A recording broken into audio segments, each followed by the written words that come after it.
తెలంగాణలో కేసీఆర్ గారు ఓడిపోయారు. కాంగ్రెస్ అధికారంలోకి వచ్చింది.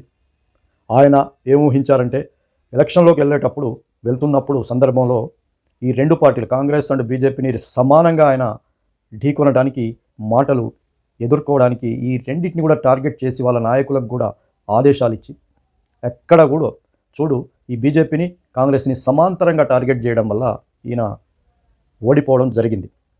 ఒక కాంగ్రెస్నే టార్గెట్ చేసినట్టయితే ఇప్పుడు బీజేపీ బలం 8కి మాత్రమే పెరిగింది అంటే ఈయన ఊహించింది బీజేపీ బలాన్ని ఎక్కువ ఊహించి బీజేపీని టార్గెట్ చేయడం వల్ల బీజేపీ కూడా బలం పుంజుకుంది.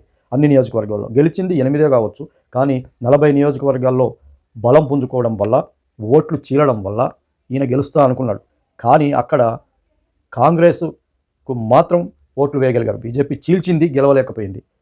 టీఆర్ఎస్ ఇప్పుడున్న బీఆర్ఎస్ మాత్రం వాళ్ళు కూడా ఓట్ బ్యాంకును తెచ్చుకోగలిగారు. కానీ వీళ్ళకంటే 500, 1000, 1500 ఓట్ల కాంగ్రెస్ పార్టీ ఒక 20 సీట్లను గెలిచింది. అది ఈయన చేతులారా చేసుకున్నట్టే. రెండవది, ఈయన ఊహించింది, ఈయన చేసింది పార్టీ ముందుకెళ్లే విషయంలో కూడా భారాసాని మార్చడం, భారత రాష్ట్ర సమితిగా టీఆర్ఎస్ అని మార్చడం కూడా అది గొంతు కోసుకోవడమే. ఇది టీఆర్ఎస్ అనేది ఈయనకు గొంతు, టీఆర్ఎస్ అనేదే ఈయనకు ఊపిరి. టీఆర్ఎస్ అనేది లేకపోతే కేసీఆరే లేడు. టీఆర్ఎస్ అనే పదంతో, తెలంగాణ పదంతోనే మిమ్మల్ని నమ్మారు. తెలంగాణ పదాన్ని బలంగా మీరు అన్ని పార్టీలు, ఎన్నో చిన్న చిన్న తెలంగాణ పార్టీలు అన్నింటినీ కూడా నీ దాంట్లో కలుపుకొని అవన్నిటిని కూడా చంపేసి ఇదే అసలైనది పోరాట పటిమ కలిగినటువంటిది తెలంగాణ రాష్ట్ర సమితి అని మీరు తీసుకెళ్ళగలిగారు. ఆ మాటల చాతుర్యాన్ని నమ్మారు. తర్వాత ఓట్లేశారు, గెలిచారు. దాన్ని ఏదైతే ప్రాణం ఉందో, చిలుకలో మాయల ఫకీర్ ప్రాణం ఉన్నట్టు టీఆర్ఎస్లోనే కేసీఆర్ అనే బలం ఉంది. ఆ టీఆర్ఎస్ని మార్చడం పెద్ద తప్పిదమని చాలామంది అందులో ఉన్నటువంటి నాయకులు కూడా చెప్పినటువంటి విషయం బయట లీక్ అయింది. కానీ ఆయన వినడు కాబట్టి పట్టించుకోలేదు. ఏదో బీజేపీ మీద కోపం మీద, బీజేపీ మహాసముద్రం, భారతీయ జనతా పార్టీ వేలుకొని ఉన్నది. టీఆర్ఎస్ అనేది ఒక తెలంగాణ పదముతో గాలికి అలా ఒక ఎప్పటి నుంచో ఉన్నటువంటి ఒక సెంటిమెంట్ని రగల్చడం వల్ల నీకు అధికారం ఇక్కడ వచ్చింది. భారతీయ జనతా పార్టీ ఏదో మోడీ ఇక్కడ పార్టీ పెంచుకోవడానికి, అమిత్ షా పార్టీ పెంచుకోవడానికి ఇక్కడ పార్టీ యొక్క విధానాలని, మీ మీద విమర్శల్ని కొంచెం ఎక్కువబెట్టిందని ఉద్దేశించుకొని నేను భారతీయ జనతా పార్టీని నేను అణిచివేస్తా దేశంలో అని చెప్పేసి ఆ ఒక్క కారణంతో నువ్వు బయలుదేరితే అక్కడ అన్ని పార్టీల్లాగా ఆ పార్టీకి ఆర్ఎస్ఎస్ అనే ఒక మూల స్తంభము, ఒక బేస్ ఉన్నది. బీజేపీలో మోదీ, అమిత్ షా రేపు దిగిపోయినా మళ్ళీ ఆర్ఎస్ఎస్లోంచి ఇంకా ఇలాంటి వ్యక్తులే చాలామంది పుట్టుకొస్తారు. మీ దాంట్లో ఇప్పుడు టీఆర్ఎస్ అనేది తెలంగాణ పదం మీద మాత్రమే, సెంటిమెంట్ మీద మాత్రమే వచ్చింది. కాబట్టి మీరు ఢీకొనడం కోసం టీఆర్ఎస్ అనే దాన్ని బీఆర్ఎస్గా మార్చడం, ఆ ఒక్క తప్పిదమే. అది మీరు భారతీయ రాష్ట్ర సమితి మార్చేస్తే దేశం మొత్తం నిలబడవచ్చు. దేశంలో మొత్తం నాకు కూడా వేస్తారు. నా డైలాగులకు ఇక్కడ పడిపోయారు, అక్కడ కూడా పడిపోతారు అనేది వాళ్ళు అనుకున్నది గత ఎన్నికల్లో చూసాం. అది వెల్లకిలా పడింది. ఇక్కడ కూడా వెల్లకిలా పడింది. ఈ సెంటిమెంట్ని తెలంగాణ ముఖ్యమంత్రి వచ్చింది, 2 సార్లు అధికారంలోకి వచ్చినాం, 3వసారి కొడుకుని ముఖ్యమంత్రి చేస్తాడు. ఆయన అనుకున్నది అయిపోయింది. ఆయన ఈ పదవులు అనుభవించడానికే టీఆర్ఎస్ అనే పదాన్ని వాడిండు, తెలంగాణ అనే దాన్ని వాడిండు, తెలంగాణ సెంటిమెంట్ని రెచ్చగొట్టిండని ప్రజలంతా కూడా అర్థం చేసుకోవడం వల్ల, తెలంగాణలో ప్రజలంతా కూడా ఈ లోతుని మిమ్మల్ని ఒక చెడుగా అర్థం చేసుకోవడం వల్లనే ఇప్పుడు తెలంగాణ పదమే తీసేసిండంటే ఇది రాజకీయంగా మాత్రమే ముందుకు వచ్చిండు, రాజకీయంగా మాత్రమే రెచ్చగొట్టిండు, రాజకీయంగా మాత్రమే 10 సంవత్సరాలు వచ్చిండు, రాజకీయంగా మాత్రమే ఇప్పుడు గెలిస్తే మళ్ళీ ముఖ్యమంత్రి తన కొడుకుని చేస్తాడు. ఉద్యమకారులు ఎంతోమందిని, చాలామందిని పక్కన పెట్టిండు. అధికారం రాకముందు అందరినీ మీరంతా ఉండాలి, నాకే పదవులు అవసరం లేదని ఉన్నాడు. ఇప్పుడు తెలంగాణ పదాన్ని తీసేసిండు, తెలంగాణ అనే విషయాన్ని తీసేసిండు, తెలంగాణ ఉద్యమకారులని తీసేసిండు. తెలంగాణ కోసం కొట్లాడినోడు ఎవడు కూడా ఇంట్లో పడుకునేటట్టు చేసిండు. వాళ్ళకి ఎలాంటి పీట కూడా వేయలేదు, చిన్న పీట వేయలేదు, పెద్ద పీట వేయలేదు. ఇవన్నీ కూడా ప్రజలు గమనించి టీఆర్ఎస్ అనే పదాన్ని తీసేయడం వల్లనే కేసీఆర్ ఓడిపోయాడు. టీఆర్ఎస్ మర్చిపోయాడు. ఈయనకు టీఆర్ఎస్ అనేది వాడుకున్నాడు, తెలంగాణ పదాన్ని వాడాడు. కాబట్టే ఇలా జరిగింది. ఇలా బీఆర్ఎస్గా మార్చుకున్నాడు తన రాజకీయ ప్రయోజనాల కోసం అని చెప్పేసి ప్రజలు పూర్తి స్థాయిలో అవగాహన కలిగి ఓటును గుద్దారు.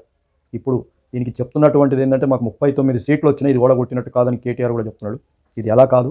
కాంగ్రెస్ ఇక్కడ బీజేపీని మీరు టార్గెట్ చేయడం, కాంగ్రెస్ని బీజేపీ టార్గెట్ చేయడం, ఈ రెండు టార్గెట్ చేయడం వల్ల ఇక్కడ త్రిముఖ పోటీ ఏర్పడింది. త్రిముఖ పోటీలో వాళ్ళిద్దరు బలంగా ఉన్నటువంటి నియోజకవర్గాల్లో ఎవరు బలంగా ఉన్నారో, బీజేపీ బలంగా ఉన్న చోట, మీరు బలంగా ఉన్న చోట మీరు లేచి వచ్చారు. బీజేపీ ఎక్కడైతే బలంగా చీల్చిందో గెలవడానికి దాదాపు దగ్గరగా వచ్చిన సీట్లలో మీరు గెలిచారు. కాంగ్రెస్ ఓడిపోయింది. ఎందుకంటే ప్రభుత్వ వ్యతిరేకత ఓటుని ఈ రెండు పార్టీలు చీల్చుకుంటే అనుకున్నారు. కానీ తెలివిగా ప్రజలు కాంగ్రెస్ని ఎక్కడ గెలిపించాలో అక్కడ గెలిపించారు. బీజేపీకి కూడా పెద్ద స్థాయిలో ఓట్లు వేయడం వల్ల బీజేపీ ఎక్కువ చీల్చింది. కాంగ్రెస్ కొన్ని సైడ్ల తక్కువ 3వ స్థానంలో ఉన్నది. అప్పుడు ఏంది, బీజేపీ గెలిచింది అక్కడ. కాంగ్రెస్ ఏంది, బీజేపీ కూడా కాంగ్రెస్ని టార్గెట్ చేయడం వల్ల కాంగ్రెస్ కూడా 3వ స్థానం వెళ్ళడం వల్ల మీరు బీజేపీ బీఆర్ఎస్ రెండు కూడా తలపడ్డాయి కొన్ని చాలా సీట్లలో, 40 సీట్లలో. అక్కడ బీజేపీ బలంగా ఉన్న దగ్గర మీరు బయటకు వచ్చారు, మీరు బలంగా ఉన్న దగ్గర కాంగ్రెస్ వచ్చింది. ఉదాహరణకు నల్లగొండ, ఖమ్మం 2 జిల్లాలే ఉదాహరణ, హైదరాబాదే ఉదాహరణ. హైదరాబాద్ బీజేపీ ఒక్క సీటు కూడా గెలవలేదు, ఒక ప్రజాసింగ్ తప్ప. అర్థమైంది, బీజేపీ ఎక్కువ ఓట్లను చీల్చిన దగ్గర మీరు గెలిచారు. ఇక్కడ ఆంధ్ర వాళ్ళు ఓటేసిరు అనేది తప్పు, సెటిలర్లు ఓట్లు వేస్తేనే ఇక్కడ ఎక్కువ వచ్చినాయి అనేది తప్పు. సెటిలర్లు కాంగ్రెస్కు పక్కా పనిచేశారు, కాంగ్రెస్ ఓటు చీల్చడం వల్ల మీరు హైదరాబాద్లో సీట్లు ఎక్కువ గెలుచుకున్నారు. ఇవే 39కి కారణం. మొత్తం 9 జిల్లాల్లో ఏమొచ్చినాయి, ఏమి రాలే. ఇక్కడ వచ్చినాయి ఉన్నాయి సగం సీట్లు. ఖమ్మం నల్లగొండ సీట్ల పరిస్థితి ఏంది, ఖమ్మం నల్లగొండలో కూడా కాంగ్రెస్ మీకే ఉంది, అక్కడ బీజేపీ బలంగా లేదు కాబట్టి మీ కాళ్ళకే ఉంది. మీ పరిస్థితి ఏంది, అక్కడ జిల్లాకు ఒక సీటు గెలిచారు. ఇది కాబట్టి టీఆర్ఎస్ని మళ్ళీ కేసీఆర్ గారు తెలంగాణ రాష్ట్ర సమితి అని మళ్ళీ పేరుని అదే పేరు మీద ఎన్నికల్లోకి వెళ్ళడానికి సకల ప్రయత్నాలు చేస్తున్నాడనే విషయాన్ని మీకు చెప్పదలుచుకున్నా. ఆయన చేసేది కరెక్టే, మళ్ళీ ఆయన కనుక్కున్నది కరెక్టే, దీనివల్లనే ఓడిపోయాననేది అనుకున్నాడు కరెక్టే. ఎందుకంటే ఆ సెంటిమెంట్ అనేది లేకపోతే నువ్వు ఎంత పెద్ద విగ్రహమైన, ఎంత పెద్ద బాహుబలి అయినా లోపల ఊపిరి లేనప్పుడు ఆ బాహుబలిని బొందబెడతారు. ఊపిరి లేనప్పుడు ఏముంది, ఆ పెద్ద బాహుబలి లాంటి వాడు కూడా పడుకొని ఉంటాడు, చనిపోతాడు. నీ పార్టీ పరిస్థితి కూడా, కేసీఆర్ గారి పరిస్థితి కూడా అలాగే జరిగింది. ఏంటంటే మీ చతురత, నా రాజకీయ చాతుర్యం అని అనుకున్నారు. అది కాదు, తెలంగాణ రాష్ట్రము, తెలంగాణ అనే పదాన్ని పక్కన పెట్టడం వల్ల మిమ్మల్ని పక్కన పెట్టారు. ఇప్పుడు తెలుసుకొని టీఆర్ఎస్ అనే పదాన్ని తీసుకురావడానికి కేసీఆర్ ప్రయత్నం చేస్తున్నారు. ఆ ప్రయత్నం కొంతవరకు సఫలం అవ్వచ్చు, కానీ తెలంగాణలో మాత్రం ఇది 3వ స్థానానికి ఆల్రెడీ పడిపోయింది గ్రాఫ్ పూర్తిగా. ఇప్పుడు తెలంగాణ పదాన్ని తీసుకొస్తే ఒకవేళ దానికి వేరే నిర్వచనం ప్రజలు తీసుకునే అవకాశం కూడా ఉంది. మరి ఆయన తీసుకొస్తాడా, వార్తలు వినిపిస్తున్నాయి, లేదా ఇదే మొండితనంతో బారాసగా వెళ్తాడా చూడాలి.